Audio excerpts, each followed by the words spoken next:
I'm Craig from NGP Van, and we are joined by our friends from Do Big Things. I will let them go ahead and introduce themselves here. Hi, everybody. My name is Janani Srinivasan. My pronouns are she and her. I'm located in New York City, and I'm a VP of Digital Engagement here at Do Big Things. We are a progressive firm working with campaigns, causes, and candidates to make the world a slightly better place than we find ourselves in now. One of my focuses on the team is leading our writing team and our creative team particularly in developing new approaches to digital storytelling. My background is informed by my experiences in theater, comedy, improv, filmmaking, theater directing. I bring a little bit of an entertainer's attitude to this as well as a political lens. I'll hand it off to our CEO, Henry McKembe. Hey, folks, thank you so much for taking the time out of your afternoon or morning, wherever you are, to join us. Very excited to have all 130 of you here. Like Johnny said, my name is Henry McKembe, CEO of Do Big Things. I've been working in the progressive space, I like to say since I had hair. So I've been doing this for a while. And yeah, Johnny is the star of the show, and I'm kind of here to be her backup. Very excited to be talking to you all this afternoon. And again, thank you for being here, and I hope you'll participate in the chat. Johnny? Yeah, before we start, I just want to, say a tiny bit about how we're going to run the webinar. I'm going to be talking, virtually the whole time. However, we are going to encourage folks to drop questions in the questions and comments in the chat as we go along. I will not personally be able to pick them out and respond to everyone, but Craig will be monitoring the chat, and I'll be stopping periodically both to do some small interactive portions and to give space for anyone to ask for any clarifications of any concepts or frameworks that I'm explaining. Craig will look at the chat and shoot me a couple questions and I'll answer them. We'll also hopefully, if I manage my time properly, have time at the end to address a few more questions. And then, of course, Henry and I will be available over email to answer any more questions that anyone might have. So please be active in the chat, drop questions, drop comments, and they will be relayed to me from time to time during the webinar. All right, let's get started. Storytelling workshop. Let's go.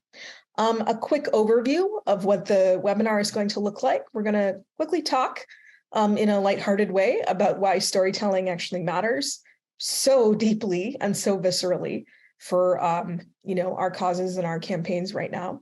We're going to get into some technical elements that we here at DBT really emphasize with our writers and creatives, specifically the art of being a narrator rather than a reporter, and telling a tale rather than reciting a sequence of events.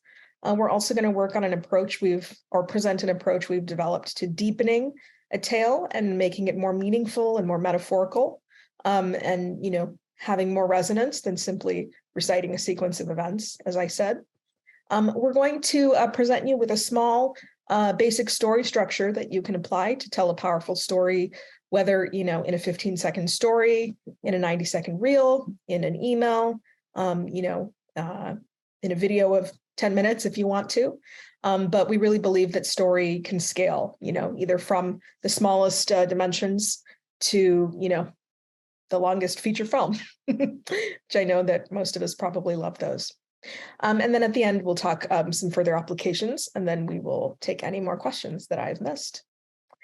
All right, let's dive in. Johnny, just as a quick note, something I wanted to mention before we jump into the slides. I know we have a lot of different organizations here, from political to social advocacy and things like that. I think we've all seen a lot of the messages out there that whether it's nonprofit or political, that tend to treat supporters like ATM machines, or, I know fundraising is a big part of what we do in no matter what space you're in.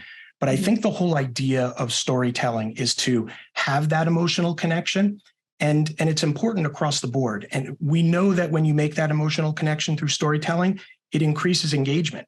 And that's not just for fundraising, it's for everything we do, whether we're trying to advocate on behalf of a cause or even an individual person, talking about ballot initiatives, electoral politics, nonprofits in general. So these types of things that we're going to cover here, and I know that you and Henry are going to go over, are super important for whatever we do in this space. Absolutely. Well, going off, that's a perfect prelude, what Craig said, into going to the next slide. I wanted to drop a couple of things on the slide that have showed up in our text messages. Nancy herself showed up in my messages. And the tweet on the right is a video that I believe was going around last summer. A young woman saying, the Democratic Party does nothing but shake me down for money. My rights should not be a fundraising point. So I understand where we might find ourselves in a spot of conflict looking at this. The content that we see on the left is the content that people claim they hate, and that's alienating them from wanting to give. At the same time, it is productive. It does raise money. It can't be denied. The approach of, constantly asking for money, and regularly asking for money and doing so with urgency definitely yields results. We don't want to, invalidate that at all. What we're proposing here today is that there may still be money left on the table by taking that approach. Storytelling is a way of investing not only in, potential more financial gains down the road, but doing so by building relationships, by keeping people interested, keeping people invested, and feeling like they're participating in a large and unfolding narrative rather than just being hit up every once in a while. So we understand the conflict, that we all find ourselves in, right? We need to ask often, and we need to ask without apology. But our proposal, right, is that storytelling will help that become an even more effective process. One thing I like to ground myself in, is this idea of the individual.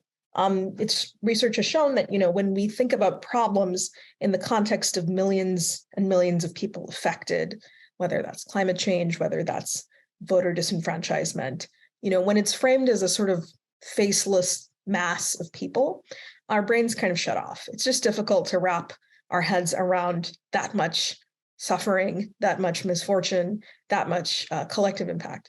So one thing I like to really reground myself is this quote from Summer Lee, who is a newly elected representative from Pennsylvania, who's just headed to Congress. I heard her say this actually at Netroots Nation last year. There's someone worth fighting for in every district, every county, every city, every state in this country. There aren't really just uniformly red and uniformly blue states. In the reddest corner of the reddest state on the map, there is somebody who is just as progressive as you or me, but who is fighting a tough battle, with everything that's around them. So I sometimes like to think about that person and ground myself in why I'm here. So I'd love everyone to take just 10 seconds and drop in the chat the name of an individual who makes your work worthwhile. One person, or it could be a type of person, like children under 5 or seniors or whatnot. But everyone just take a moment to drop that individual or individual type who is motivating their work. While you do that, just want to reemphasize that this training will be grounded in the idea of the individual. As I said, it's hard to focus on issues impacting millions, but when you narrow to one individual, you or someone you automatically increase your chance of making a breakthrough. You actually cognitively change your viewer or reader's brain and get them to focus in a different way that makes the emotional impact greater. Craig, you had a story that you had wanted to share that touched on this very point. Yeah, thank you. I do think it's an important point. Oftentimes we get lost in the abstract when we're trying to make a point or make that connection. And there was a campaign that I had worked on. This is back in 2018. It was Donna Shalala's campaign for Congress down in Florida. And she had a very powerful story. And I remember we were trying to figure out, how do we message around reproductive rights and abortion? And there's so many hot button topics. And we wanted to be really careful, kind of thread the needle on how we message that. And she told us this story in person, and it was really powerful. She was a graduate assistant in college at the time. She was a little bit younger, and a student had came home to the dorms after they had tried to get an abortion. And it was one that had went bad. And this woman was literally in her dorm room and crying for help. And Donna had found her. And in that moment, that completely formed. It was a very foundational moment for Donna. And she had not necessarily changed her mind, but it became very cement for her what the problem was, and how to advocate for that. And that's a story that we told on that campaign. And not only is it one of our most important stories that we told, it ended up being one of the biggest fundraisers that we had. And it was all because we told this story about one individual person that highlighted the issue broadly. Rather than tackling it broadly, we made it about that one person who had a very, very powerful story. Yes, absolutely. That telling that is what grounds it. And, we understand that folks may balk at the idea of using a sensitive story like that to fundraise. The key, though, is that you don't, just go in saying, here's a story, now give us money. What you do is you connect the thread of like, if we have the funds necessary, we can prevent more stories like this from happening. Will you help prevent more stories like Donna's friend from happening? So, a really, key fundamental that we think about at DBT is we definitely believe in the power of emotion and the power of outrage, but we don't want to tell people to be angry. We want to show, we want to make them feel angry. And there's a big difference there. Nobody likes to be told what to do or what to feel. But if you can, with the power of narrative and voice, and honestly, literary elements, make them feel things, you'll get farther with what you want to do. So I want to talk about these two fundamentals that we've boiled it down to at DBT. Could talk for hours about this and give 10 presentations, but we really like to just focus on these two. One is becoming a narrator, even more relevant now in the age of AI and ChatGPT and whatnot. Asking the fundamental question, did a human being with a human brain write this and feel this? And then the other fundamental is the actual mechanics of telling a story, making it progress, making it deepen in meaning, and leaving someone, feeling like they've gone on a little tiny journey with you. Again, whether it's within the space of a reel or the space of a longer piece of content. Going to give everybody about 45 seconds to read the text on the left-hand side. And while you do, I'd love you in the chat to drop some of your observations about how the narrator on the left is speaking about this issue. What are some observations you have about the way they're speaking, the way they're presenting information, their attitude toward what's happening? Feel free to drop all of that in the chat. All right, we've hit time. Craig, can you read me a couple of the observations that folks have made in the chat? Yep, we're seeing a lot of clinical, no emotion, analytical, reporting voice, third person, dehumanized voice, things like that. Evocative, nonpartisan, attempting to be comprehensive. A lot of passive, third voice, uninvested, just the facts. Gotcha. Yeah, I want to mention in there's nothing objectively bad about the way this is written on the left side. There's nothing bad except, in its context. Someone mentioned nonpartisan, which can be very important to various organizations. You can't always take a fiery stance on things. So those are qualities of narrator 1. Now let's look at narrator 2, who's describing the same events on the right side of the slide. I'll give you another 45 seconds. While you read it, drop some more observations in the chat. Comments are starting to roll in. Okay. More personal, empathetic, emotional, relatable. Yep, we're at time. Go ahead and read me some more. Much more impactful, passionate. Some are saying the connection is kind of a stretch, Okay. but most are relaying empathy, compassion, things like that. Gotcha. Yeah. So I do want to flag that. We had a couple. Yeah, we do have a couple people that said that it is too personal and it's not about the situation, and that it is too me oriented. Right. I think those. So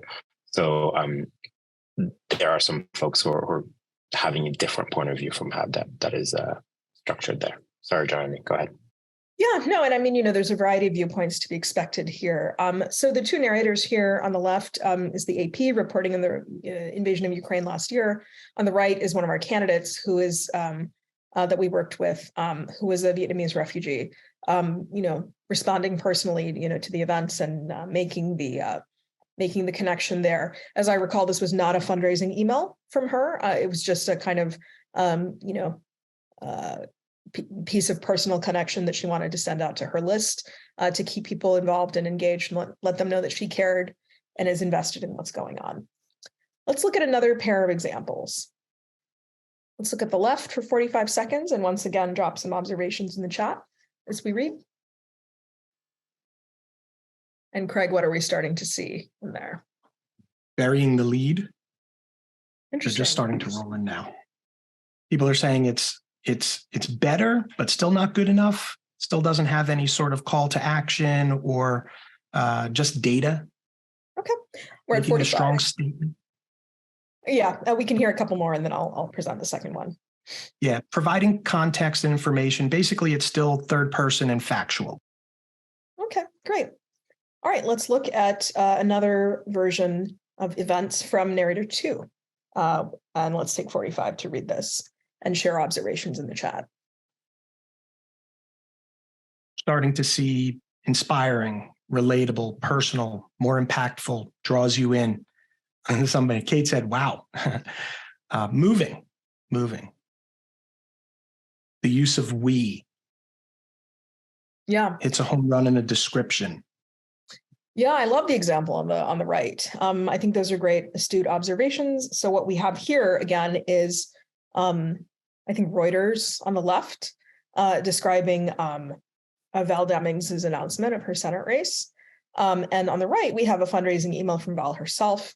She ran if you were on her list, she ran a very, very active program. And I remember seeing this particular personal narrative come up a lot. And I think it's one of the best I've seen in terms of using her personal background to frame, why she's getting into this, why her perspective and why her, what she's bringing to the table make her a strong candidate. It's one of my all-time favorite kind of examples. So we've looked at a couple of compare and contrasts. Again, I want to emphasize there's nothing wrong with Narrator 1. Journalists wrote that text and they were abiding by journalistic best practices when they did. I wouldn't want to open the AP or Reuters and see Narrator number 2 in there. However, we're not journalists. We are trying to, generally speaking, tell our story to ordinary people, who have ordinary, the worries that many ordinary people have, and, who may be more responsive to, hearing something framed in a highly personal way. So to quickly sum up, a lot of what, we heard Craig relay from the chat, but also what DVT's internal team has put together as their kind of cheat sheet. A journalistic narrator, strives to sound objective or unemotional because that's their job. It's their job to kind of expunge themselves from the narrative. They write generally with a fairly consistent kind of sentence structure and length and cadence, almost exclusively in third person. They're not offering a sharpened point of view. They stick to the who, what, where, when, why, and let you draw your judgments. They may at times use fairly complex vocabulary or technical vocabulary. They're not seeking to shape your opinion. Now, that's a debate for another day over whether, even in the very curation of stories and the curation of editorials, newspapers are seeking to shape your opinion. Again, another presentation and another debate for another day. But generally, the writing that you see in journalistic settings is going to abide by the principles on the left. And they're going to try and keep a personal touch out of it. With a so-called human narrator, the general principles that we arrived on is that we want you to hear and take away some kind of emotion. Human beings speak in an extraordinarily varied range of ways, sometimes in very short staccato sentences, sometimes we ramble, sometimes we speak in fragments, which might be a technique that you use in your, narrative writing. We tend to speak in first person. Would be a little odd if Jonany spoke about herself in the third person exclusively for this presentation. Embraces a subjective point of view, and above all, thinks that things should be a certain way. I think we're all here because we generally agree that things should be a certain way for human beings. When we speak, when we're conversational, generally, we tend to use plainer, simpler language, unless we really want to show off those $10 words. We generally don't just relay facts without using them to support an emotion. We generally communicate with each other and connect with each other through emotionally driven means. And we try to leave a personal stamp on what we're saying. Johnny, I want to just highlight one comment. Pam made a comment that the use in that second piece, the use of the word faith can make her feel uncomfortable. And I suspect there are certain words that can be used in communication that would make other people feel uncomfortable. I think it's worth highlighting that when you've figured out the storytelling and the emotional connection, you could always segment your audience. You don't have to create 1,000 segments, but you can segment your audience to make sure that there's a little bit of differentiation to account for some of those whether it's a regional difference, a language difference, or even a cultural difference that you can address in a different way without necessarily changing the message. So that can sometimes help in those situations, Pam. Sure. And I think that actually touches on something very valuable, which is that human beings are very specific. And I would think it's folly to actually try to write in a way that pleases every single person who might conceivably read your content. It is why we segment. The word faith absolutely can make some people uncomfortable. To other people, it's an extremely powerful signal of where values lie, the community she comes from, her priorities. So there are some ways to have it both ways, right? Maybe you geographically segment, maybe you use other ways of, you see on your list maybe who's taken action off of emails that use that terminology, and maybe you specify it to them. But human beings are never going to please everybody or connect with everybody. It's part of what makes us so specific. And so, this is actually why we urge folks to lean into the humanness, because when we try to please everyone and ensure that everybody is reacting in the same way, that's when we end up with writing that doesn't really leave an impact. I wanted to also quickly, just keeping an eye on the time, do a little bit of reflection on how human beings begin conversations. A lot of email leads, that we see, or, talking about email specifically. I know not everybody here is focused on email, but as an example, you might get an email saying, this happened in the news, campaign event coming up, have a debate today, this passed, this didn't pass. Today is National, Pet Your Pet Day. Just made that up. There's a deadline coming up. Just like opening with the facts. Humans tend to open conversations in a slightly different way, just in my observation. We tend to be associative. We tend to be reminded of something, or we wake up with something on our mind, we're feeling something, we saw something on the news that's making us feel a certain way, something happened in our personal lives. Maybe we have an object we want to talk about or a person we want to talk about. So another way, because the average length that people spend reading content is fairly short, we want folks to be thoughtful about how they begin their communications.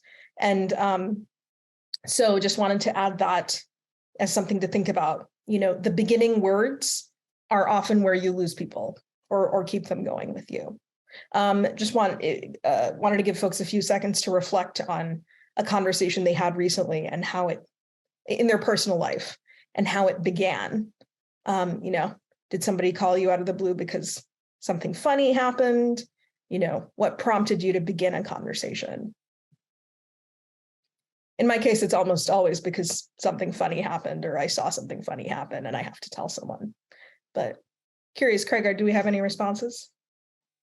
Not on that specific question. We did have two people asking about, having a conversation about what's in it for me. How do we frame it around that? And I think we do get into that later in the slides when we talk about kind of the structure about stories. So I commented for Willa that if that doesn't go deep enough, that we can cover that separately.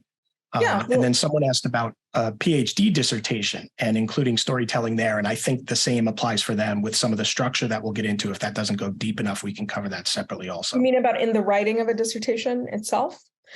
Yeah, I know that there are academic norms and language, and you have to talk about your subject in the way that you talk about it, with the depth that you need to talk about it. But I think there are ways even here that whether in introduction or whether in providing examples, that some of this can be woven in.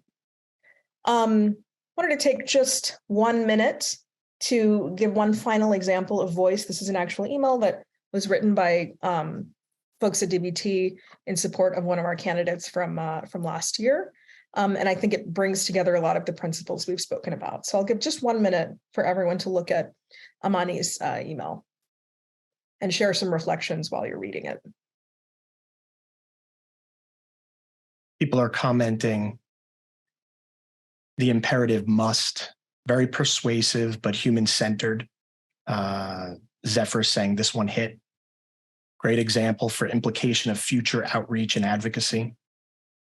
Willa says this is something I would read all the way. Powerful, very personal, not pushy, fantastic.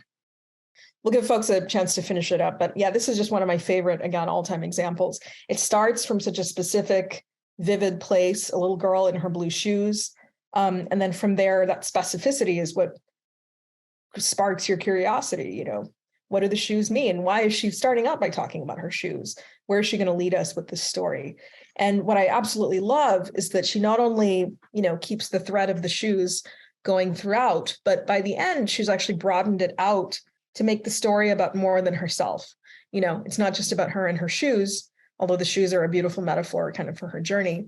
It's about some other little girl sitting next to her brother or her sibling in a refugee camp, just like her. So I just thought this was a gorgeous example. Somebody mentioned it made them want to read all the way through. I just think it so well sums up the power of a great opening, an opening that's specific and magnetic, and that creates a little mystery. Why does she think of her blue Crocs? What's the significance of them? Also, the phrase blue Crocs is just a great phrase. I like saying it. So all kinds of great things happening here in this piece of content. So to really quickly sum up before we move into the next section, again, broadly speaking, I'm aware we have tons of people on this webinar who are writing for many, many different purposes. So totally understand that not every single piece of guidance here is going to be applicable to everyone. But in general, when you want to sound human and connect with humans, write the way you talk, speak meaning write the way you talk. Start with a specific feeling, memory, or person that connects to your issue, as specific as you can. Think of the blue Crocs. Say names, engage the senses, bring the person into the scene with you. Openly show emotion and mention emotion, and you'll be off to a great start. And then finally, our gut check here again. The age of AI is probably going to make this slide evolve, but check, does this sound like a human wrote this? Does this sound like a human felt this? Now, I am aware that there are people who write and speak as though they are actually AIs. And, that's just part of the range of human expression and human personality. But generally, to be more specific about that, write and talk more like Narrator 2 from the contrast slides that we looked at. All right, we've kind of talked about how to talk, and we've talked about how to begin, but that's only half of the story. How do you get to a place where, as somebody earlier asked, what's in it for me? Why should I keep reading? Why should I care? And why should I take action? So let's talk a little bit about telling a tale. Again, people have argued about this for centuries. I could give 10 presentations about this, but we'll just sum it up here. What is story and what's not? Here at DBT, this is just sort of our little cheat sheet. We remind ourselves that story is specific. It's about specific protagonists and situations. It's not just a collection of ideas or concepts. Story progresses. It doesn't just, leave you in the same place where you began. Now, this isn't to say there have been very, very successful movies, stories, tales told, where people don't leave their house. Just witness any great horror movie. But when we're talking about progression, we're talking about emotional progression and intellectual progression. You see things and feel things in a different way and from a different angle by the end than you did at the beginning. And then finally, there's a concept that we work on at DBT that we call deepening. It's where, we want the levels as the story progresses, we want it to uncover more and more layers of meaning and significance, beyond the individuals in the story. So we tell you to start specific, but we actually want you to kind of end broad and think bigger. And we'll give you some examples of how we do that at DBT. So we have an exercise we do that's called the levels. Not the most glamorous name, but it suffices for us. And so whenever we're reading a piece of content, that we're sending out, we try to ensure that it's drilling as, into the deepest levels of meaning that we possibly can. Even if it's something small, like a tweet. So at level 1, we call level 1 the place where it's the who, what, where, when, why. You're documenting what literally happened and can't really be disputed. That's, kind of Narrator 1 territory, the facts. And the facts are the foundation, for our arguments, so we can't throw them away. We do need the facts. But on the second level, we then urge folks to start thinking, what does this mean, that this happened, on a greater scale about our society, our country, our world. We call this the story behind the story. You start with the individual anecdote, and then you're like, wow, what does this really mean? And then we found a lot of folks are comfortable sort of parking at levels 1 and 2, but levels 3 and 4 are where we really think the meat are. What does this really mean at level 3 for an everyday person who isn't a part of this specific anecdote? What does it mean for their day-to-day? This might be a good place to bring in the individual that Craig mentioned, Donna Shalala's, college friend whose abortion went badly. What does this mean for all young people out there, people with a uterus, people with the ability to get pregnant who are out there worrying about their future? And then level 4, is a bit of an ambiguous space. It's broadly speaking, and without any intention of alienation or specificity, I'd call it almost the spiritual level. Or you can call it the level of character or morals. This is where we really think about like what's on the line for our characters, for our souls, for our sense of humanity, morality, decency, and so on. This is where those really strong opinions about events can really like come into play. So that's a sort of roadmap to the levels. I'm going to reprise them, and then we're actually going to look at a couple of real examples. So level 1 is, what actually happened, who, what, where, when, why. Level 2 is where you scrape down further and you think about what this really means for our society, our country, and our world. I've included this image of the Obamas on election night 2008 because I still remember that night. And, it was, I remember the story behind the story for me was, wow, incredible, powerful change that reverses a precedent of 250 years, 400 years really, is possible. Big change is possible in our country. Our country is a place where great change can happen. Level 3, thinks about what this really means for everyday people living their everyday lives. I had moved to Brooklyn early in 2009, so I was there when Barack Obama was inaugurated, and I saw the impact that had on everyday people. As I was riding the subway, as I was walking through the neighborhood, everybody was absolutely elated, and there was just this feeling of exhilaration, in the air that, a really big change, visible change had occurred. And then level 4, what does this mean for our characters, our humanity, and all of it?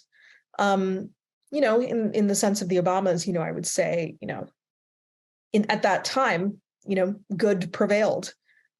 Progress, goodness, hope, change, all prevailed at that time. Obviously, many things have happened since then, but, I know personally for me, I mark that night as one of the most positive, encouraging, incidences of my own personal life. So that's a quick review of the levels. I'm now going to go through an example that takes on the overturn of Roe v. Wade. I do want to warn that this slide contains sort of pretty frank discussion of the consequences of the overturn, including the medical suffering and other things that people are going through. So if you don't feel like you can do that right now, you can mute the presentation until we move to the next slide. So let's talk about the overturn of Roe v. Wade. The facts, just the bare facts. It was overturned. Abortion is no longer federally protected. People who can get pregnant in some cases, must cross state lines to get the care that they need. Fatalities are going to rise. On a larger level, that means that a lot of people are not safe either to live or to plan or to dream out, their lives in the way that they had originally hoped. A large segment of the population can no longer really dream and envision their future in the same way. Level 3 is where you imagine the cost for ordinary people. You imagine, that guy in Texas who, might have to put the future on hold because of pregnancy. You imagine the person who's a victim of rape or assault who might have to carry a pregnancy to term. You imagine Donna Shalala's friend in grad school, the person who can't get medical care because their talk of pregnancy has not progressed far enough to endanger them, which I remember was a real thing that was reported on, or people being forced to carry, dead tissue in their bodies because they couldn't get an abortion. And then at level 4, I think, say what has to be said, we've failed ourselves. we've failed 50% of the population, but honestly, we've failed 100% of the population, because a country where this can happen, and, where care can become so difficult to access, shame on us, literally just shame on us.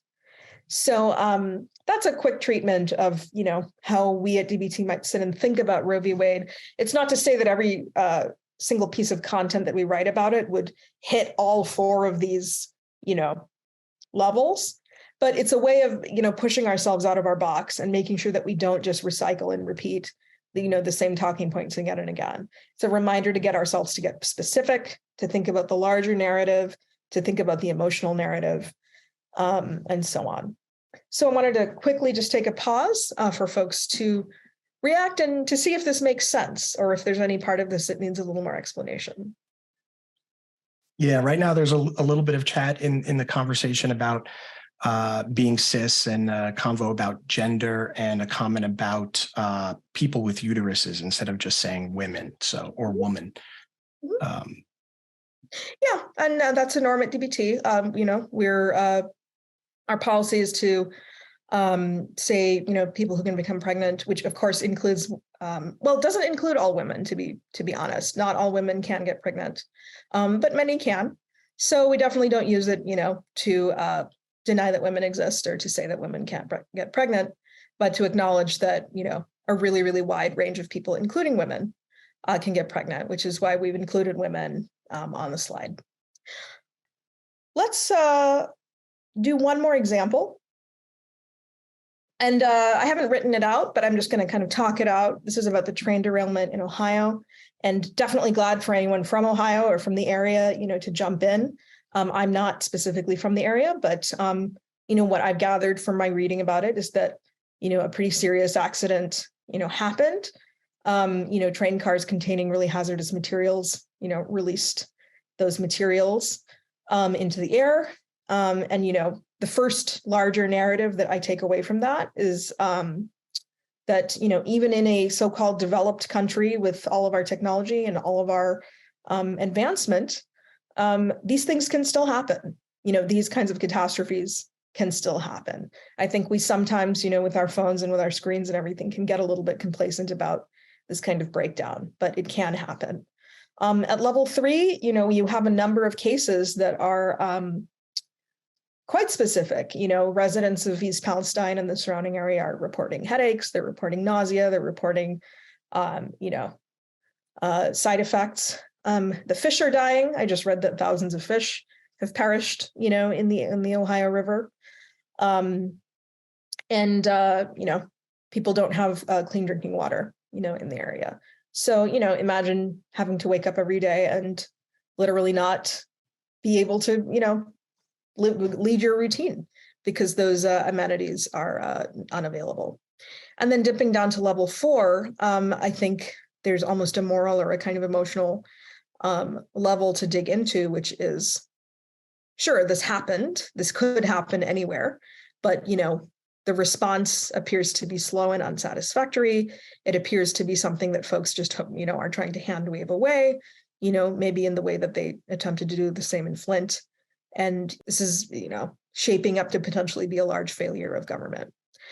I'm interested to hear any input from the chat. Yeah, there's one good question by John, who's basically saying, how can we take these, basic topics, or maybe even a mundane topic like a conversation about bond interest rates, and make that an emotional argument or connect with your audience? And I started responding, but I think it's just a good question. How do you take something that is seemingly boring and actually make that connection? Well, I think, yeah, Johnny, can you go back to the previous slide? I think that would help answer that question maybe a little bit. There you go. Yep. Oh, yeah, the level slides where you have it going through the levels. Yeah, I think there you go. I think I'll pull it out. I'm not an expert on bond interest rates, but I'll pull it out to something that people sometimes find equally boring, which is taxes. So people are like, oh God, my taxes, my tax deductions and so on. So I remember a few years ago, and somebody who remembers this better, correct me, but I remember that Marco Rubio had suggested a tax deduction that was like pathetically small. It was like, take $50 off, if you were a parent, It was something minuscule like that. And I remember that there was really, really engaged Twitter conversation about how ridiculously small that amount was, and what, the actual cost of parenting and the actual, unpaid labor element of parenting means. So whenever I do my taxes every year, I actually am very fascinated by the list of deductions that are there, the things that the government considers worthy to write off and worthy to remunerate you for, whether it's your land, your real estate, your boat, your business expenses, whatnot. I think in tax documents, there's actually a really, really, really powerful value judgment about a number of things that actually are quite emotional. Married couples get, deductions that, single people don't, for example. What does that actually mean? It means that on some level, a value judgment, is being made. We allow people to write off their dependents. What we're saying is we're acknowledging that dependents can cost a lot of money and can be a huge expense, and that, we should acknowledge that. So I think with bond interest rates, to which I admittedly can't really speak with great, expertise, I think what I would think about is how is that relevant, in the life of an ordinary person? Could it make their bank account get bigger? Could it make it get smaller? Could it potentially mean that the retirement account that they've been shipping into for decades on end is actually not going to yield as much money at the end as they thought? Could it mean that they're going to be profoundly disappointed when they turn 59 and a half and, look at their account? Does it mean that people who are already wealthy are going to get much wealthier, while people who are toiling away, remain at the bottom? So I don't know if that helps, but I think that's just my own on the spot imaginative approach to, how I would approach something like that. I would basically think about level 3, which is how does it play out in the lives of everyday people? Does that help at all? I'll give another I would very just quick. add that Go ahead, Henry. Yeah, I would just add that I think if you look at this kind of slide and you put it side by side about what you're trying to do, basically, you're always going to have the interest rates are going up, the basics, that what gets you started. And then I think if you literally take this and you create 3 column in an Excel sheet and try to hit each point low and below, and at the end being about a specific individual as we discussed, and then suggesting a solution, and that last 4. And again, that 4, I've seen in the chat that people are talking about, it's an opinion. Yes, your organization is advocating for a specific position. And that's why we're asking you to not shy away from at that bottom, right? And so how do you do that? So I think if there's no right answer here, but I think this is a guiding principle, and then edit from there, as opposed to just sticking again to level 1 and 2. We're trying to get you to really think about level 3 and 4, and that's a differentiation there. Right. And there is no right answer off the bat. And it takes, internally we workshop this stuff. We, have 1 or 2 writers working on it, right, on a regular basis. So I think that's what I would encourage folks to do. Craig, I interrupted you, so go ahead. No, I wanted to kind of jump on what you were saying too. I'm a logical kind of nerd engineer kind of person. So I try to think of everything logically in these columns and these spreadsheets. And I am a local elected official in Western PA, and I deal with this stuff all the time, John. And Megan asked about it too. And I'll give you a real quick example because I know we want to move a little bit here, but we have a stormwater fee. And people would say, hey, it's just another tax. You're trying to tax us. It's maybe $100 a year, right? And it accounts for us making upgrades to stormwater, out of sight, out of mind, pipes underground, right? And there's nothing more boring than dealing with stormwater. At the same time, we have a lot of people in the community who are very progressive, and they care a lot about the environment. So what I did was I had conversations with people about climate change, about the environment and the basics of the environment. And the way that we pitched that stormwater fee to take care of stormwater pipes was basically, we're at the top of a hill. What we do affect the people below us. Do you want to be a good steward of your environment? If so, the stormwater fee, very boring, is what we need to do so that we can be a good steward of our environment. I took it out of the scope of boring stormwater and put it into the scope of, don't you want to be a good steward of your environment? Which of course people want to do. And that changed the conversation there. So you have to find, like what Henry is saying, you have to find that why, what do people want, and tell your story in that frame. And I would add to that, and I'm sure, don't worry, Craig, I'm keeping an eye on the time. No, I would add a fundamental belief that nothing is boring except in the eye of the beholder. Say you're a candidate, and there are real candidates whose main issue, local issue, is potholes and traffic. So what's exciting about potholes? Well, if you're a single parent driving your kid to school and your wheel goes into the pothole and you get a flat, you might have a very bad week ahead. You might not be able to get your kid to school on time. You have to take time off work. You have to take the car to the mechanic. And before you know it, your budget is blown and your month is ruined. Likewise, I don't know, an ambulance is racing along trying to save someone's life. It goes into the pothole. The ambulance tips over. Somebody loses their life. That's a particularly dramatic example of, the importance of repairing potholes. But, it's just about drawing that connection from, why does a hole in the ground matter to it actually matters quite a lot, to everyday people who are using our roads and so on. So I do want to move us ahead to this idea of micro storytelling that I want to leave everybody with, which is a way of kind of ensuring that no matter in what format you're working, you can tell a quick story that progresses, that begins specifically, that evokes a strong emotion, that progresses in a certain direction, and that deepens by the end by proving to be a metaphor or an illustration of something larger than itself. This is a very simple little four section template, basically. And I would challenge you to tell a story in 15 seconds. I think it can be done. And I'll give a couple of examples of fictional examples of the way we approach it. So something happened. Again, this is fictional. I learned that one of my children's friends went hungry during the pandemic because they rely on free school meals. Wow. I found it out on a Monday in September. My child asked if their friend could come over for dinner, and I asked why.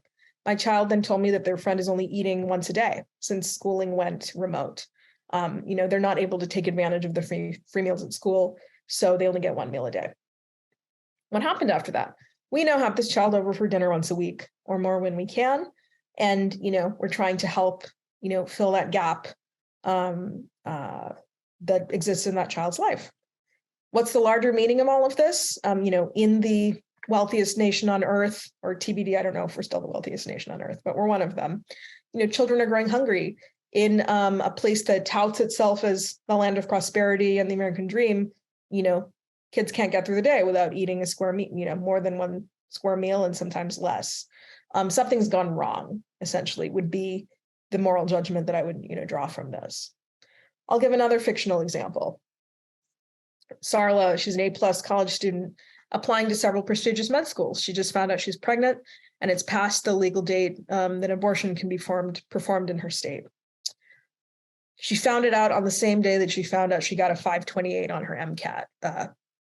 The 528 is the highest score you can get on the MCAT. It's like a 1600 or 2400 on the SATs. She felt bitter. She felt conflicted because on the day that she got such tremendous news for her future, she also got this devastating news that could compromise her future. What happened next? She got her friend to take her out of state for her procedure. They had a long kind of scary ride, hoping that they weren't being tracked or that nobody knew what they were doing. They made it. Procedure happened. Maybe they got a flat tire on the way home. All in all, not a fun experience, for Sarla and her friend. What's the deeper level or the deeper significance of the story? Again, coming back to that idea of the land of the dream in a country that tells women that they can do anything, you can have it all, you can girl boss your way out of anything. A rising doctor in this situation can't even get the care that she needs to make the choices that she wants. There's a really bitter irony, built into this story. So, but both of these are, again, made up, but examples of stories that can probably be told within the space of an Instagram reel, certainly within the space of an email, or if they were reduced maybe into graphic form or text form, told in the space of, an Instagram story. So, and, they all start somewhere, they end up somewhere, and they end up reflecting on larger meaning in a way. And again, these meanings that I've attributed are just ones that I've attributed. You may find different meaning or different significance in them. But this is a tiny kind of structure that we've developed to help with that. So again, to repeat, it just has 4 basic parts. Start from a specific incident, ground it in the who, what, where, when, and why, illustrate how it progressed or resolved. And then, really ask yourself, what is the larger story behind the story? What's the larger metaphor here? Within this deck, which I believe is going to be sent out, we've included, some of these things to, get you thinking about your own micro stories that you might get your supporters, your campaign, folks within your organization to reflect on.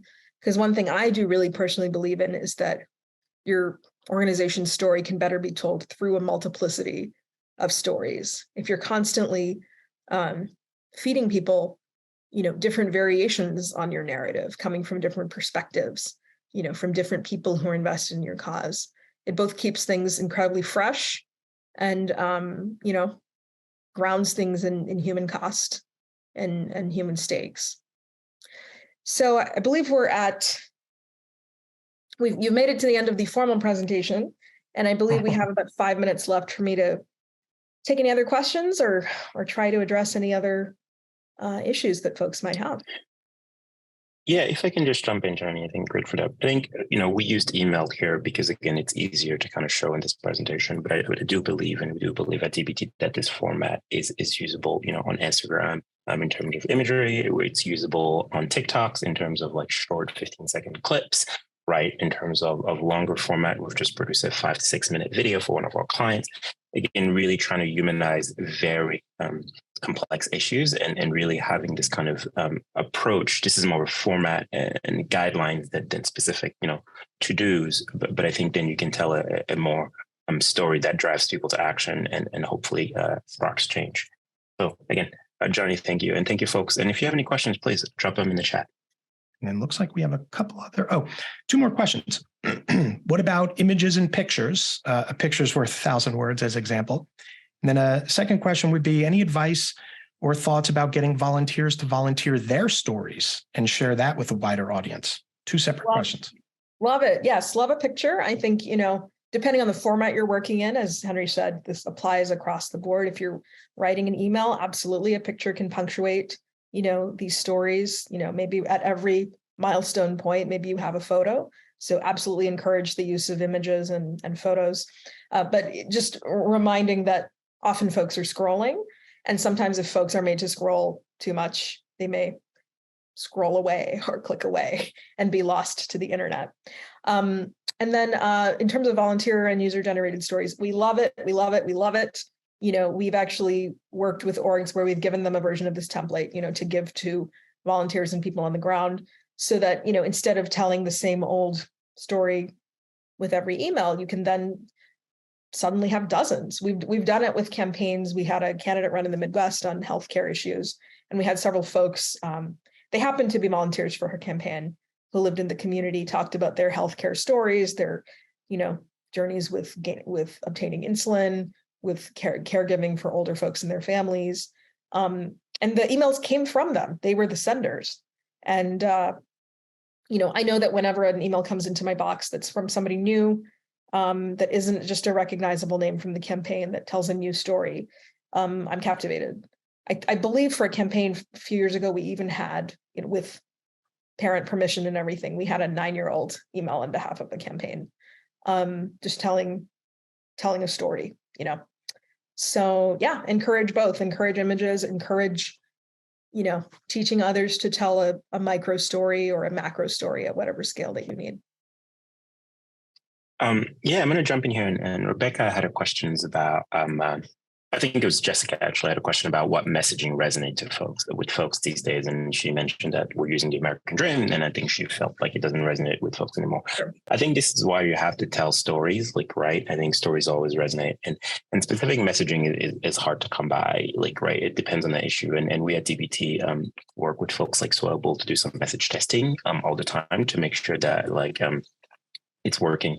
So, for example, when it came to defund the police, for example, we were able to run some message testing to show that actually defunding the police did not, resonate with some Black folks, and it was actually a different type of messaging, right? So just whatever the zeitgeist is, seems to be, at least, may not necessarily, resonate with your target audience. And I think that's where message testing comes in handy, either using ad buys or using platform testing with folks like Soyable. So unfortunately, I don't have like a set of like what message works across the population right now, but we know that not every message resonates with everyone. And that's why the storytelling and the message testing comes into place. Jessica, I hope that answered your question.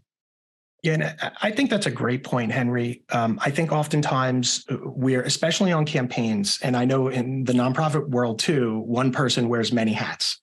We have low capacity and we try to do a million things because we're forced to. And sometimes we put all our eggs in that one basket of let's get this message out the door. I do think it's really important to test your message, test your audience. Don't do too many tests at one time, because then you can't narrow it down to what's actually making the change. But testing is really important. Don't be afraid to do it, and invest in, whether it's a tool like Henry mentioned, whether you're doing it on an advertising platform or reaching out in social. I believe we're going to have a webinar with another partner. I think it's April, where we talk about doing some digital testing and how you could do that very inexpensively. So that's a really good point about the timing and message resonance. I think very well received. Yeah, and to add to that, someone mentioned earlier in the presentation, the word faith didn't resonate for them. Yeah, I think it's worth absolutely tailoring your message and your, the way you talk to your audience, to the area where you live and the people you're talking to. Faith is a very powerful message in some places, not in others. There are some places where talk of the American dream and rights and freedoms and everything really resonates, others where it doesn't. So yeah, tailor to where you're working and who you're talking to. But I do think that one thing is undeniable, which is that an individual person telling their story, the story of one little person making their way through the world, is always powerful and always, maintains interest. So keep that in your quiver of, techniques and tools as you go forward. Thank you so much. I think we're at time here, and I do want to be respectful to everyone's time. I know we still have a lot of people here. If there are unanswered questions, we will send a follow-up in email along with the deck and the video once it's transcribed. And if you have any questions, you could obviously find Do Big Things online, and you could find NGP online. And I want to thank Do Big Things for doing this webinar with us. A lot of fantastic information. Thank you. Thank you very much, Henry. Thank you very much, Janani. And if you have any other questions, shoot us a note, find us online, and we will see you soon.